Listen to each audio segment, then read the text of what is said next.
Shri Rahul Gandhi.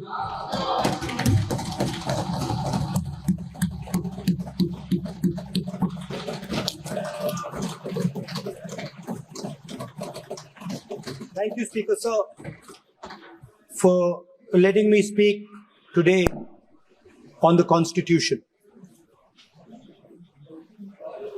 Speaker Sir,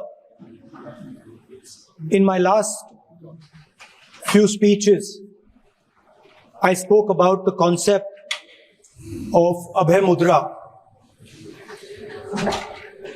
the concept of fearlessness, truth, and non-violence.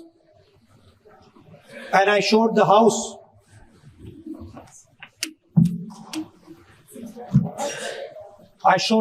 images of our different religions displaying this Abhay Mudra.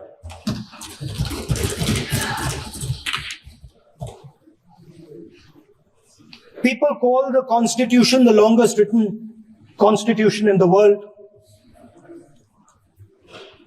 But the Constitution contains a set of ideas from one philosophy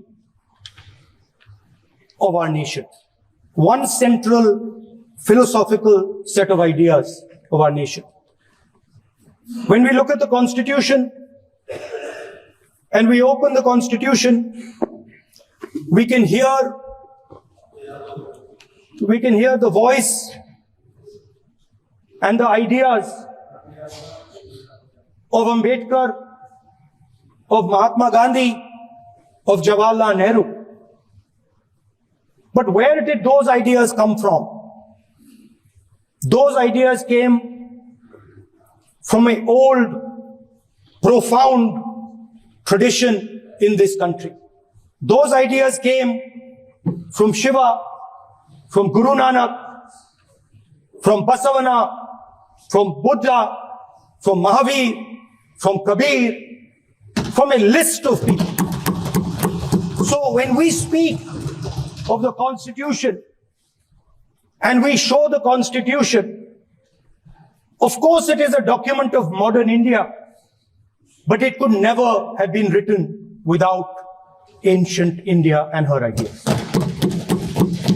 So when we look at this Constitution, we remember this list of people, all different variations on the same idea. And in front of us stand the people who follow a very different philosophical tradition. And I want to start my speech by quoting what the supreme leader, not of the BJP, but of the modern interpretation of the ideas of the RSS has to say about the Constitution of India and about how he thinks India should be run. The worst thing about the Constitution, the worst thing about the Constitution of India is that there is nothing Indian about it. Manusmriti is that scripture which is most worshipable after Vedas for our Hindu nation, and from which our ancient times have become the basis of our culture, customs, thought, and practice. This book, for centuries, has codified the spiritual and divine march of our nation. Today, Manusmriti is law. These are the words of Savarkar. Mr. Savarkar has clearly stated in his writings that there is nothing Indian about our Constitution. He has clearly stated that the book India is run by should be superseded by this book. And this is what the fight is about. Now, it's nice that all of you are so-called defending the Constitution. But I want to ask you, do you stand by your leader's words? Yes. Do you support your leader's words? Because when you speak in parliament about protecting the Constitution, you are ridiculing Savarkar. You are abusing Savarkar. You are defaming Savarkar. I'd like to quote also in Hindi. Bharat के संविधान के बारे में सबसे बुरी बात तो यह है कि इसमें कुछ भी भारतीय नहीं है। भारत के संविधान के बारे में सबसे बुरी बात तो यह है कि इसमें कुछ भी भारतीय नहीं है। यह आपके नेता ने कहा था, जिसकी आप पूजा करते हैं। Speaker sir, I described in my first speech the idea of a battle taking place. I described the Mahabharata, described Kurukshetra. There is a battle taking place today in India. And on this side are the defenders of the idea of the Constitution. And from each state we have one. If you ask us Tamil Nadu, we will tell you Periyar. If you ask us Karnataka, we will say Basavana. If you ask us Maharashtra, we will say Phule ji, Ambedkar ji. If you ask us Gujarat, we will say Mahatma Gandhi. आप speaker को You praise these people. You praise these people hesitatingly because you have to. But the truth is that you want India to be run the way it used to be run. जैसे हिंदुस्तान पहले चलाया जाता था, वैसे ही आप हिंदुस्तान को चलाना चाहते हो। मैं बता रहा हूं, आ रहा हूं। पेशेंस रखिए थोड़ी, इतना एक्साइटमेंट नहीं होना चाहिए। स्पीकर सर, जब मैं छोटा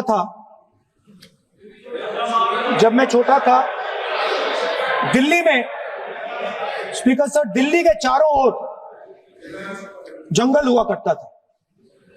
जो आज यहां रहते हैं उनको ताजुब होगा कि एम्स के बिल्कुल बगल में जंगल शुरू होता था। जहां रेलवे म्यूजियम है वहां पे जंगल शुरू होता था। वैसे ही जंगल में, दोनों नॉर्थ और साउथ, वैसे ही जंगल में हजारों साल पहले एक युवा, 6-7 साल का युवा, हर रोज सुबह उठ के 4 बजे उठ के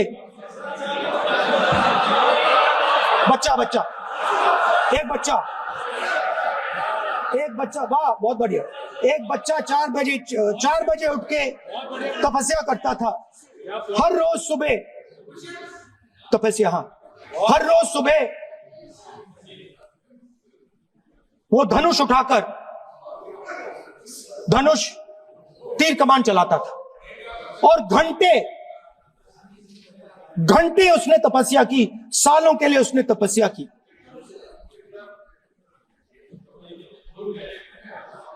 पास लोगों को पता लगने लगा कि लड़का है। यही तो आप नहीं समझ सकते हो, यही तो प्रॉब्लम है। धनुष में तपस्या है, मनरेगा के काम करने में तपस्या है। तपस्या का मतलब शरीर में गर्मी पैदा करना, समझिए। हाँ, तब का ये मतलब है, तपस्या का ये मतलब है। तो ये तपस्या कर रहा था, लोगों को पता लगा और वो गुरु के पास गया। लड़के का नाम एकलव्य था और वो गुरु के पास गया और उसने कहा, गुरु द्रोणाचार्य जी, मैं सालों से धनुष चलाना सीख रहा हूं, मैंने अपनी पूरी शक्ति इसमें डाली है।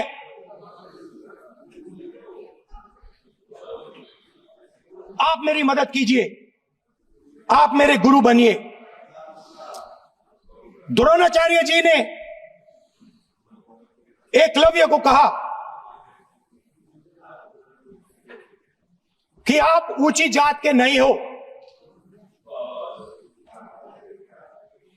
आप ऊंची जात के नहीं हो, आप द्विजा नहीं हो। मैं आपका गुरु नहीं बनूंगा, यहां से तुम चले जाओ। और एकलव्य चला गया। फिर से एकलव्य ने तपस्या शुरू की, फिर से तपस्या शुरू की। कुछ साल बाद द्रोणाचार्य जी और पांडव उसी जंगल से निकले। एक कुत्ता भौंक रहा था, कहानी आपने सुनी है, सुना देता हूं। कुत्ता भौंक रहा था, अचानक कुत्ते की आवाज शांत हो गई। द्रोणाचार्य जी और पांडव पास गए और उन्होंने देखा कि तीरों के जाल में कुत्ता फंसा हुआ था। मुंह में तीर था एक, हाँ, मगर कुत्ता तीरों के जाल में फंसा था। एक तीर मुंह में थी, शांत था कुत्ता, मगर कुत्ते को चोट नहीं लगी। एकलव्य ने अहिंसा के साथ कुत्ते को शांत किया था। द्रोणाचार्य जी आते हैं और एकदम पूछते हैं, तुम्हें यह किसने सिखाया? एकलव्य जवाब देता है, द्रोणाचार्य जी, ये मैं सीखा हूं, मैंने तपस्या की है, घंटों मैंने प्रैक्टिस की है।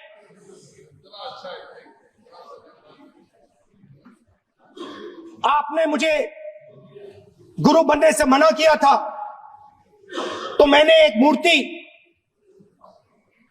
मट्टी की मूर्ति सामने रखी और मैंने प्रैक्टिस की और मैं सीखा। द्रोणाचार्य जी खुश नहीं हुए। द्रोणाचार्य जी ने एकदम कहा, तुम्हें मुझे गुरु दक्षिणा देनी है।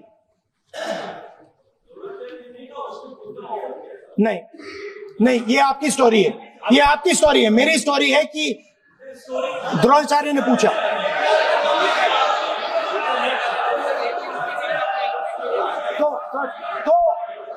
तो द्रोणाचार्य जी ने, Sir, PM will not speak. You have to understand.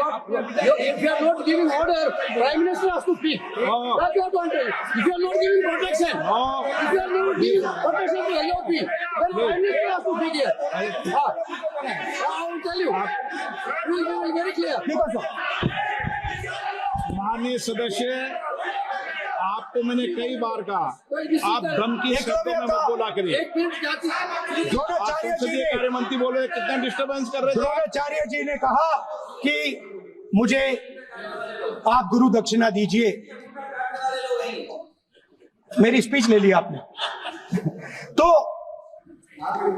Dronacharya जी ने उनसे कहा कि गुरु दक्षिणा के लिए मुझे तुम्हारा हुनर, तुम्हारा भविष्य, तुम्हारा अंगूठा चाहिए। और एकलव्य ने अंगूठा काट के द्रोणाचार्य को दे दिया।